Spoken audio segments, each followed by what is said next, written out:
Tenía 20 años cuando conocí a Santiago. Él tenía 23. No era el típico muchacho fiestero, ni de los que andan buscando llamar la atención. Era más bien reservado, muy centrado en lo que hacía. Estudiaba Derecho y siempre que lo conocí me quedó claro que todo lo que hacía era con disciplina. Él estaba completamente metido en su carrera. Desde fuera parecía tener el control de su vida. Desde adentro, no tanto. Nos hicimos pareja después de conocernos en una cafetería cerca de la universidad. Él siempre iba con un libro en la mano y una carpeta repleta de documentos. Siempre estaba leyendo algo, y aunque su mente parecía estar en otro lado, yo sentía que conmigo era diferente. Me daba seguridad, una especie de calma que necesitaba.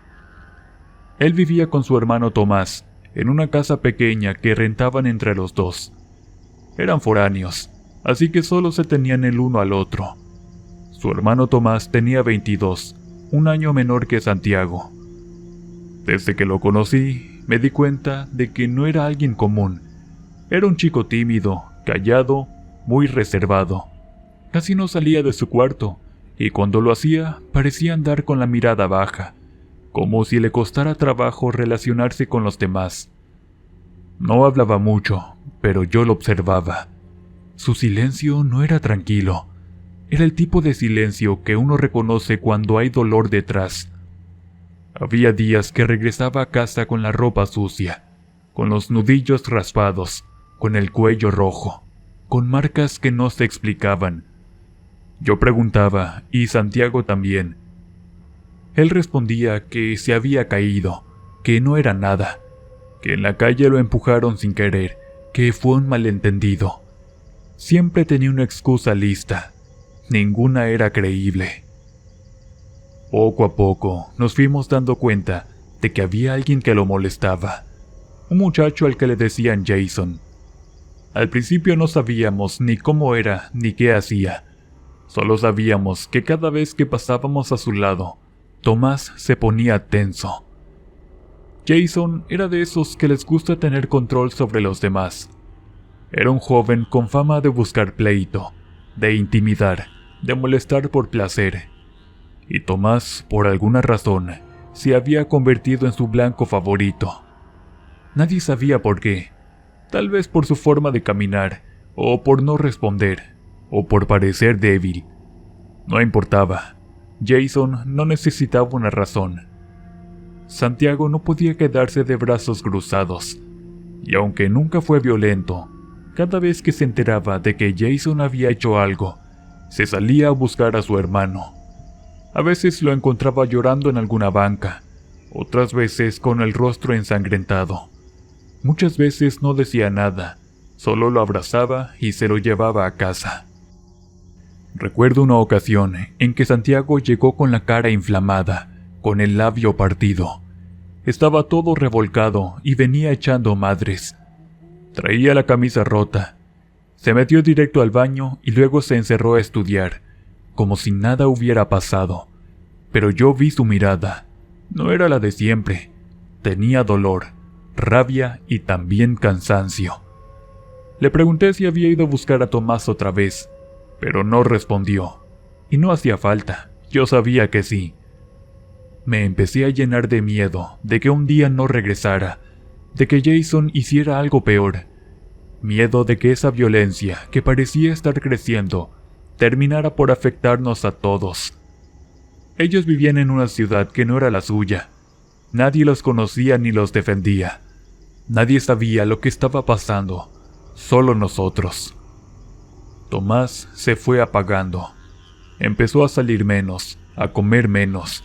Se encerraba mucho tiempo y cuando salía evitaba mirarnos a los ojos. La vergüenza le pesaba. No soportaba sentirse una carga. Yo intentaba acercarme, hacerle la plática, pero él apenas respondía. Y Santiago, aunque lo amaba, tampoco podía con todo. Tenía la universidad encima. Ya estaba en una etapa donde los casos le quitaban tiempo y energía. Y aún así, seguía pendiente de su hermano.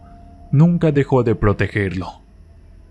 En más de una ocasión, le dije que él no podía cargar con todo, que Tomás ya era un adulto, que no estaba bien que pusiera su vida en riesgo una y otra vez. Pero él solo me miraba con ese rostro serio y me decía que era su hermano, que no podía permitir que le siguiera pasando eso, que no lo iba a dejar solo. Yo no tenía cómo discutirle eso. Pasaban los días y todo parecía seguir igual. Yo intentaba mantenerme tranquila. Quería que las cosas mejoraran, que alguien interviniera, pero no había nadie. Recuerdo una noche en que me quedé a dormir con Santiago. Me desperté por un ruido. Era la puerta principal. Santiago salía corriendo sin camisa, con el teléfono en la mano. Un amigo le había dicho que Tomás estaba en problemas otra vez. Salí detrás de él, pero no me llevó. Me dijo que me quedara, que no me metiera, que él se encargaba. Me quedé sola y temblando, con las manos frías. Esa noche tardó en regresar. Cuando lo hizo, no dijo una sola palabra, solo se metió a bañar. Tomás venía con él. Tenía el rostro morado, los ojos apagados, la ropa sucia. Ni siquiera podía caminar bien. Yo me preguntaba muchas veces por qué no denunciaban, por qué no iban con las autoridades. Pero Santiago sabía que no le iban a hacer caso. Jason era de esos que sabían moverse, que sabían cómo no dejar pruebas. Y además, nosotros no teníamos conocidos que nos echaran la mano. Un día vi a Jason cerca. Iba con un grupo de muchachos.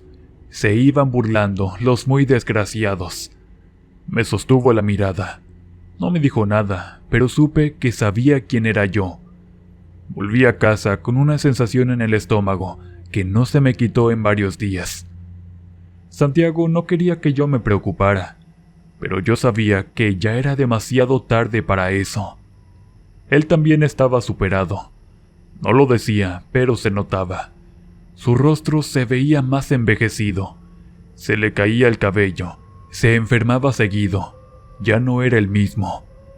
Tomás dejó de ir a clases. Dijo que no podía concentrarse, que no podía estar en la calle, que todo le daba miedo, que ya no quería seguir así. Santiago intentó animarlo, pero era inútil. Yo lo veía rendido. Pero lo que no sabíamos era que lo peor aún no había llegado. Con el tiempo, Santiago comenzó a tener más responsabilidad en la universidad. Lo vi emocionarse al principio. Para él era un paso importante. Lo noté más concentrado, más comprometido. Pensé que eso podía sacarlo un poco del entorno tan tenso en que estábamos, pero me equivoqué. Una tarde llegó a casa con una expresión que no le conocía. No era de enojo, era algo peor. Un tipo de desesperación que no había visto en su rostro. Lo vi sentarse, abrir su libreta y revisar papeles. Lo observé en silencio durante varios minutos, sabiendo que algo no estaba bien. Y cuando por fin se atrevió a decirme el nombre del cliente que le habían asignado, sentí que el aire se me fue del cuerpo. Jason. Le habían asignado el caso de Jason.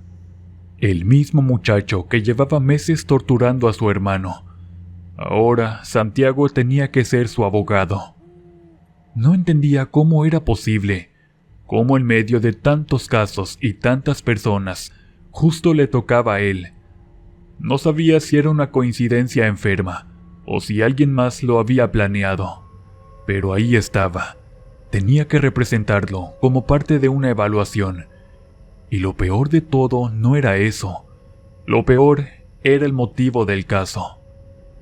Jason había asaltado a un señor. No solo le quitó sus cosas, también lo golpeó salvajemente.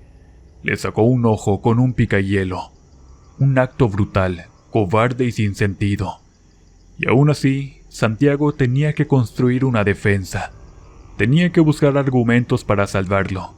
Tenía que encontrar algo que dijera a su favor. Me dolió verlo en esa posición. No supe qué decir. No había palabras que calmaran ese tipo de conflicto. Él estaba completamente dividido. Su deber como estudiante y futuro abogado era uno, pero su conciencia, su moral, su familia, todo lo demás apuntaba hacia otro lado. Me senté junto a él, escuché en silencio mientras leía los detalles del caso. Las pruebas eran claras. Las fotos del hombre herido, los testimonios, los antecedentes. Jason no era un simple joven problemático. Estaba metido en cosas raras desde hacía tiempo. Había rumores de que vendía droga, de que andaba con tipos peligrosos. No eran solo rumores. Algo en su mirada lo confirmaba. Santiago sabía todo eso, y aún así ahí estaba, con los documentos frente a él, sintiéndose obligado a cumplir. Me miró con una mezcla de tristeza y rabia. Yo solo lo abracé. No quise decirle lo que pensaba en ese momento, pero después lo hice. Le dije que no lo hiciera, que no se involucrara, que era mejor reprobar el semestre que cargar con la defensa de alguien como Jason. No era fácil decirlo. Sabía lo mucho que le importaban sus estudios. Sabía que había luchado por salir con buenas calificaciones, que había sacrificado mucho para llegar a ese nivel. Pero esto era distinto. No era solo un caso más. Me escuchó en silencio, pero no me dio ninguna respuesta. Pensé que había entendido. Pensé que iba a hacer lo correcto, pero no fue así. Esa misma semana comenzó a trabajar en la defensa. Lo hizo a escondidas, sin decirme. Yo lo notaba distante, encerrado en su cuarto. Pensé que estaba cansado, estresado, pero no imaginé que ya había tomado una decisión. Cuando lo descubrí revisando los documentos de Jason, se me vino el mundo abajo. Le pregunté por qué. Me dijo que tenía que hacerlo, que no podía darse el lujo de reprobar, que ya le habían advertido que no podía rechazar el caso, que si no lo tomaba, que se quedaría fuera del programa, que todo lo que había construido se perdería. No supe qué contestar, solo lo miré, y esa fue la primera vez que sentí que algo se había roto entre nosotros. No era que ya no lo amara, lo amaba más que nunca, pero sentí que se había pasado con tomar esa decisión. Tomás no sabía nada todavía. Santiago no le había dicho. No quería preocuparlo, pero sabía que en algún momento se lo tendría que decir, y lo que pasara después, nadie lo podía prever. Pasaron los días. Yo vivía con un nudo en el estómago. Ver a Santiago escribiendo cosas a favor de Jason era como ver a alguien cavando su propia tumba. Tomás seguía encerrado, ajeno a todo. Se notaba más apartado de todo. El ambiente en su departamento se volvió espeso. Había una tensión en el aire. Santiago trataba de actuar como si nada pasara, pero no podía ocultarlo del todo. Yo no podía fingir que no me dolía. Y Tomás, aunque no decía nada, parecía intuir que algo raro estaba pasando. Una noche, escuché a Santiago hablar por teléfono con el profesor asignado. Estaba defendiendo su decisión de tomar el caso. Santiago me pidió que confiara en él. Me dijo que no estaba defendiendo a Jason como persona, sino el proceso, que era una práctica, que debía separar lo emocional de lo profesional. Pero eso no era posible, no cuando se trataba de alguien que le había hecho la vida de cuadritos a su propio hermano. Tomás empezó a notar la distancia. Me preguntó si algo pasaba. No supe qué decirle. No podía ser yo quien le contara. Era responsabilidad de Santiago. El día en que todo se fue al carajo, no hubo aviso previo. Tomás escuchó a Santiago hablar con otro compañero sobre el caso. No hizo falta más. Salió de su cuarto muy furioso. Santiago intentó buscarlo. Golpeó la puerta, preguntó dónde estaba, pero Tomás no dejó rastro. No contestaba el celular. No volvió esa noche. Yo creía que se había ido a casa de su novia. Él tenía una relación desde hacía tiempo con una chica que vivía en otra colonia. Pensamos que se había ido a desahogarse allá. pero no nos preocupamos de inmediato. Pasó un día entero sin noticias. Santiago lo llamó varias veces y nada. Le escribió, preguntó a sus amigos y nadie sabía nada. Llamamos a la novia y tampoco lo habían visto. Fue entonces cuando empezamos a entrar en pánico. Santiago no asistió al juzgado ese día. Canceló todo y se dedicó a buscarlo. Tomó su camioneta y recorrió la ciudad. Fue a todos los lugares que Tomás solía visitar. Habló con conocidos, preguntó en hospitales, en delegaciones, y nada, ninguna pista, ninguna señal. Estaba desesperado. La preocupación lo consumía. Sentía que todo era su culpa, que por haber aceptado el caso había provocado algo terrible. Lo vi llorar esa noche. No podía ni hablar, solo se sentaba en el piso, con la cabeza entre las manos. Repetía que no sabía qué hacer. Y entonces le llegó un mensaje. Un amigo de Jason le escribió a Santiago. Le dijo que había escuchado que Tomás había ido a ver a alguien para comprarle un videojuego. Dieron una dirección. Santiago no lo pensó 2 veces. Me pidió que lo acompañara. No quería ir solo. Fuimos directo al lugar. Era una casa vieja, alejada de todo. Parecía abandonada. La puerta estaba entreabierta. Entramos con cuidado, y lo que encontramos ahí nos destruyó por completo. Tomás estaba en el suelo. Su cuerpo tenía tantas heridas que costaba contarlas. Lo habían acuchillado una y otra vez. La sangre ya estaba seca. Su rostro era irreconocible. Santiago cayó de rodillas. Yo no podía moverme. Quise gritar, pero no me salía la voz. Y entonces los vi. Había 2 tipos detrás de nosotros. Uno de ellos era Jason. El otro no lo conocía. Santiago alcanzó a mirarlos. Intentó ponerse de pie, pero no lo dejaron. Lo golpearon, lo arrastraron. Y ahí frente a mí, le hicieron lo mismo que a su hermano. Yo no podía hacer nada. Salí corriendo a toda prisa para buscar ayuda. Afortunadamente, en el camino me encontré con una patrulla de policía. Le conté rápidamente lo que estaba pasando, pero cuando regresamos, ya era demasiado tarde. Los cuerpos de Santiago y Tomás yacían tendidos en el suelo, completamente ensangrentados. Desde ese día ya no soy la misma. Hay noches en las que sueño a Santiago. Me pide que le prenda una veladora, que no lo deje en la oscuridad, que él y Tomás aún no pueden descansar. Y lo hago cada noche, porque es lo único que me queda. Días después, me enteré de que Jason no volvió a aparecer. Nadie supo nada de él, como si se le hubiera tragado la tierra. El otro hombre tampoco fue identificado.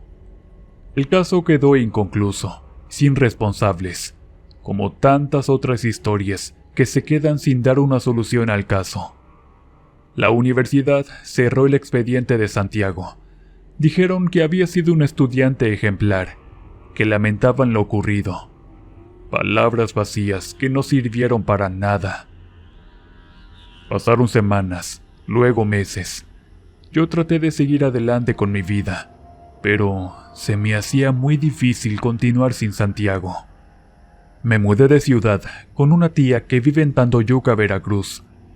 Pensé que estar cerca de mi familia me ayudaría, pero no fue así.